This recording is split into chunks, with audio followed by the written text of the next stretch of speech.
औरतुनि जे तरक़ी बारे खाते जी सूबाई वज़ीर सैयदा शेला रज़ा मटियारी पहुची सेफ हाउस जो दौरो कयो ऐं इंतज़ामनि जो जाइज़ो वरितो।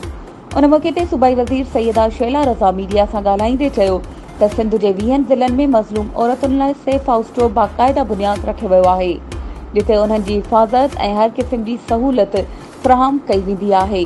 तशद्दुद थियल औरतुनि खे फर्स्ट एड ऐं घुर्बल ॿियूं सहूलियतूं पिणु फ़राहम कयूं वेंदियूं। उन चयो त कंहिं बि मज़लूम औरत खे 48 कलाकनि ताईं सेफ हाउस में रखियो वेंदो, जंहिंखां पोइ खेसि सेशन जज अॻियां पेश कयो वेंदो।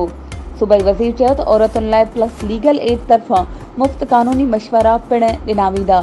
हुन चयो त सेफ हाउस में शिकायती मर्कज़ पिणु क़ाइमु कयो वियो आहे, जिते औरतूं पंहिंजी शिकायत दर्ज कराए सघनि थियूं ऐं वुमेन डेवलपमेंट डिपार्टमेंट तरफ़ां हिकु हंगामी हेल्पलाइन 1094 बि क़ाइमु कई वई आहे, जिते औरतूं एमरजेंसी बुनियादनि ते कॉल करे मदद हासिल करे सघनि थियूं।